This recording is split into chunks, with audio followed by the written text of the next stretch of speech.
Assalamualaikum warahmatullahi wabarakatuh. Apa kabar bunda-bunda semua, ukhti dan ummahat yang ada di grup ini? Alhamdulillah, hari ini kita kembali bertemu di ruangan ini untuk kembali meneruskan kajian kita, yang insya Allah hari ini kita akan membahas tentang istiqomah bagian terakhir, yaitu bagian kelima.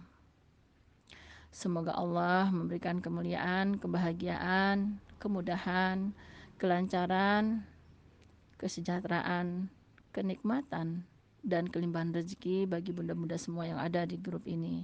Amin, amin, ya rabbal alamin. Baik, sebelum kita masuk kepada kajian kita berdoa terlebih dahulu kepada Allah, beristighfar. Astaghfirullahaladzim, alladzi la ilaha illa huwal hayyul qayyum wa atubu ilaih. Raditu billahi robba wa bil islami dina wa bi muhammadin nabiyya wa rasula. Rabbi zidni ilman warzuqni fahman. Amin, amin, amin ya rabbal alamin. Kita tundukkan hati kita, mohon kepada Allah agar apa-apa yang kita paham, kita kaji pada hari ini diberikan kepahaman bagi kita sehingga kita bisa mengamalkannya dalam kehidupan kita sehari-hari. Baik bunda, tingkatan istiqomah kita yang terakhir adalah mujahadah. Apa sih maksud daripada mujahadah ini? Kalau kita lihat dari pengertian bahasa, mujahadah ini adalah artinya memerangi.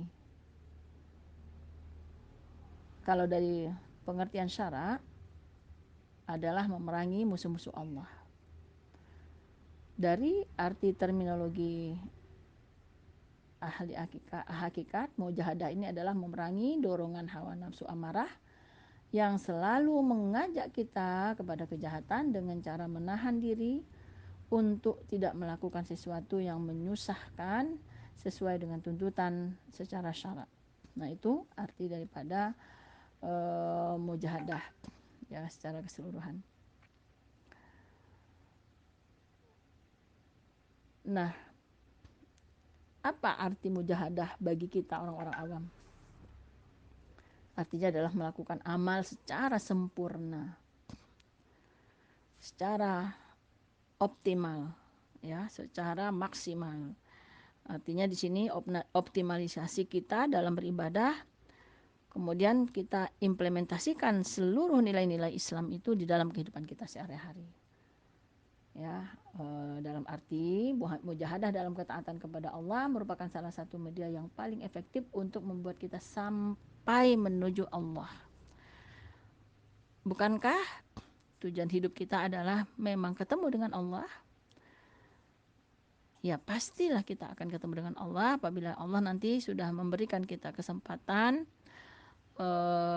lonceng sudah berbunyi sampai pada waktunya kita nanti akan menyelesaikan hidup di atas dunia, sehingga kita akan menempuh perjalanan panjang menuju kepada akhirat, sehingga nantinya kita akan ketemu dengan Allah. Kita lihat, kita simak dalam surat Al-Ankabut ayat 69. Surat Al-Ankabut itu adalah surat ke-29. Silakan bunda-bunda yang bawa Quran, yang ada Quran di dekatnya, buka surat ke-29 Al-Ankabut.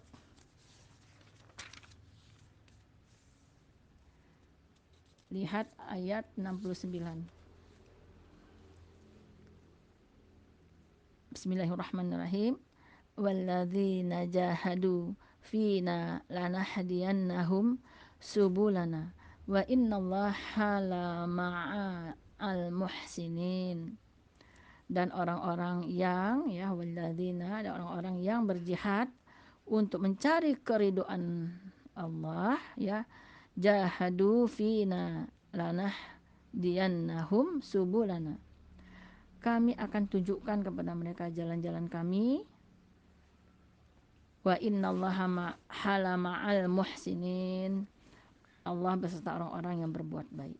Nah, artinya Orang yang berjihad dalam melaksanakan berbagai amal hanya karena mencari keridhaan Allah semata, maka Allah akan menambahkan hidayah kepadanya.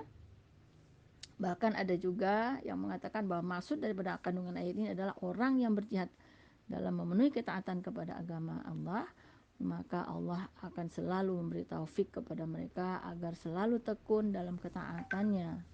Sebagaimana Nabi juga bersabda,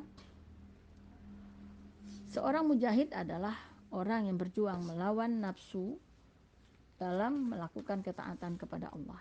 Nah, hadis ini diriwayatkan oleh Ahmad, kemudian oleh At-Tabrani. Sumbernya adalah dari Fadail Ibnu Ubaid yang secara marfu. Jadi kalau kita melihat di sini sudah sangat jelas ya bahwa seorang mujahid yang akan berjuang melawan hawa nafsunya dalam melakukan taatan kepada Allah. Nah, itu yang dikatakan dengan seorang yang mujahid. Nah, apakah kita ingin menjadi seorang mujahid? Ya pasti. Pasti, karena itulah yang akan kita kejar. Akhirnya nantinya kita menjadi seorang mujahid sejati, yaitu seorang yang bisa menegakkan kebenaran agama Allah, yang selalu patuh dan taat kepada Allah Subhanahu wa taala. Kita lihat lagi di dalam surat Al-Hajj. Ya, dalam surat Al-Hajj ayat 77 hingga 78. Surat Al-Hajj itu adalah surat ke-22. Silakan bunda-bunda yang ada Quran dibuka Qurannya, kita lihat surat ke-22 ayat 77 hingga 78.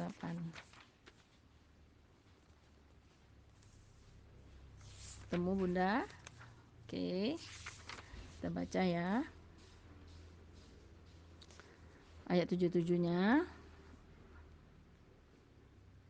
Ya ayyuhalladzina amanu rka'u wasjudu wa'budu rabbakum waf'alul khaira la'allakum tuflihun. Wahai orang-orang yang beriman, ya ayyuhalladzina amanu, na'amanu rku'un, ya rukuklah kalian, wasjudu dan sujudlah kalian, wa'budu dan sembahlah Allah, ya rabbukum Tuhan kalian, ya Allah atau Tuhan kalian, waf'alu dan berbuatlah al khairat, ya al khair kebaikan, la'allakum tuflihun agar kalian beruntung. Ayat ini betul-betul perintah bagi kita. Kalau memang kita betul-betul merasa orang yang beriman, ya di sini memang diperintahkan kita untuk ruku, sujud dan sembahlah Allah dan berbuatlah kebaikan agar kamu beruntung.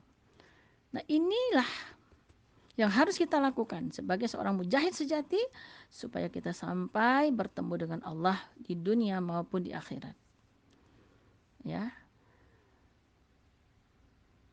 Nah, kalau kita ingin ketemu dengan Allah di dunia, apakah bisa? Bisa, tapi tidak dalam wujud langsung. Ya. Tapi tidak dalam wujud langsung. Kita akan ketemu dengan Allah bahwa wujud langsung tidak. Tapi kita akan ketemu dengan ciptaan-ciptaan Allah, di mana semua ciptaan Allah, semua kebesaran-kebesaran Allah, di situ ada Allah sebagai penciptanya. Kita merasakan, menikmati, Masya Allah, luar biasa. Langit begitu hijaunya, begitu indahnya awan ini, ya Allah, kalau bukan Engkau penciptanya, aku sangat rindu kepadamu. Nah, itu wujud yang nyata bisa akan merasakan kehadiran Allah, merasakan bahwa Allah selalu mengawasi kita kalau kita memang sudah benar-benar melaksanakan apa yang telah diperintahkan oleh Allah. Ruku, sujudlah dan sembahlah Allah dan berbuatlah kebaikan agar kamu beruntung. Nah, artinya di sini kata kuncinya adalah kebaikan. Jadi semua kebaikan-kebaikan itulah yang akan menyebabkan kita beruntung.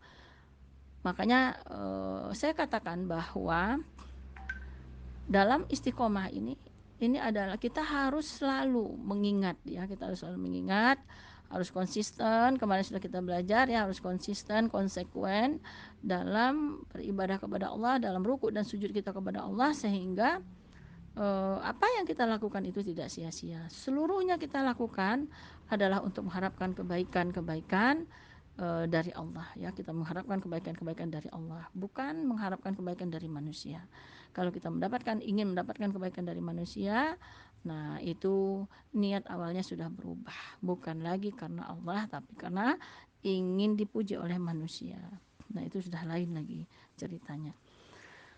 Nah inilah ini dari ayat 77-nya. Kita lihat lagi ayat 78-nya. Dan berjihadlah kamu di jalan Allah dengan jihad yang sebenar-benarnya, wajahidu fillahi haqqo bihadih ya. Berjihadlah kamu dengan sebenar-benarnya, haqqo jihadih ya, dengan sebenar-benarnya jihad. Huwa jatabakum wa ma ja'ala ya. Dia memilih kalian ya, dia telah memilih kamu ya, dan dia tidak menjadikan kesukaran untukmu dalam agama ya. Jadi sebenarnya kalau kita memang sudah cinta kepada Allah, cinta kepada Rasul, dan cinta kepada agama Allah, tidak ada yang sukar dalam hidup ini, dalam kita menjalankan perintah Allah. Bahkan kita merasakan kenikmatan yang luar biasa, kita merasakan kecintaan yang luar biasa, sehingga ingin selalu berdekatan dengan Allah dalam memperbanyak ibadah kita kepada Allah. Tidak ada orang yang merasakan sulit bangun malam untuk tahajud kepada Allah, karena dia merasakan nikmatnya dia bisa berlama-lama berhubungan dengan Allah, bercurhat kepada Allah melalui tahajud malamnya. Tidak ada lagi orang yang merasa risih untuk dibangunkan pada subuh ya, karena di waktu subuh itu paling nikmat tidur. Tapi dengan merasakan kenikmatan, kerinduan kita kepada Allah dan kepengen selalu berdekatan dengan Allah, tidak ada rasa lagi yang menyebabkan kita menjadi malas untuk bangun di waktu pagi hari. Ya, karena memang kita sudah merasakan sangat nyaman, kita sudah merasakan sangat nikmat untuk selalu berdekatan dengan Allah, untuk selalu berhubungan dengan Allah. Ingat kembali, minggu yang lalu sudah kita berikan pemahaman bahwa setiap hari Rasulullah itu meluangkan waktunya untuk berhubungan dengan Allah itu 8 jam. Nah, apakah kita sudah bisa mencapai itu? Nah, sekaranglah kita coba latihan. Ya. Kita coba latihan terus ya, bagaimana setiap hari itu kita berusaha jangan sampai lepas hubungan kita kepada Allah. Inilah yang dikatakan dengan istiqomah. Kita optimalisasikan, kita maksimalkan ibadah kita kepada Allah setiap hari, dan kita berniat bahwa hari ini jauh lebih baik dari hari kemarin, sehingga setiap hari ada perubahan-perubahan di dalam hidup kita untuk menuju kepada kebaikan. Ayat selanjutnya, ikutilah agama nenek moyangmu Ibrahim. Dia, Allah telah menamakan kamu orang-orang muslim sejak dahulu. Dan begitu pula dalam Al-Quran ini, agar Rasul Muhammad itu menjadi saksi atas dirimu, dan agar kamu semua menjadi saksi atas segenap manusia. Nah, di sini juga dikatakan bunda-bunda semua bahwa kita semua juga bisa menjadi saksi atas semua sahabat-sahabat kita, orang-orang yang hidup bersama kita, yang sama-sama dengan kita, akan menjadi saksi nantinya. Betul, dia itu si A adalah kami bareng-bareng ikut kajiannya di sini ya. Jadi kita juga bisa menjadi saksi nantinya ya untuk sahabat-sahabat kita. Nah, jadi betul ya, kalau nanti seandainya bunda-bunda semua ada di dalam surga kemudian tidak menemukan saya di sana, tolonglah cari saya ya, cari saya. Oh, mungkin ada sesuatu hal yang di atas dunia ini yang mungkin yang menyebabkan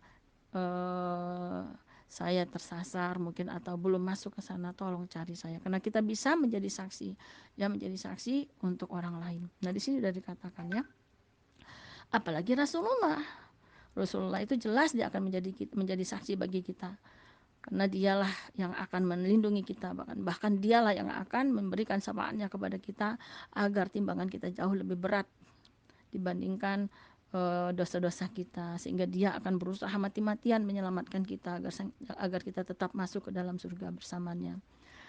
Kemudian ayat berikutnya, semua menjadi saksi atas segenap manusia. Maka laksanakanlah sholat, tunaikanlah zakat, dan berpegang teguhlah kepada agama. Dialah pelindungmu, dia sebaik-baik pelindung dan sebaik-baiknya penolong. Nah, ini ketemu lagi kita dengan ayat akimis sholat ya, kita harus melaksanakan sholat ya. Kemudian setelah melaksanakan sholat ya, wa aqimus sholat wa atuz zakah wa tasimu billah.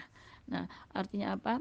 Bahwa zakat, sholat dan zakat itu menggambarkan kita, sholat menggambarkan kita berhubungan dengan Allah, zakat adalah berhubungan kita dengan manusia, itu harus seimbang.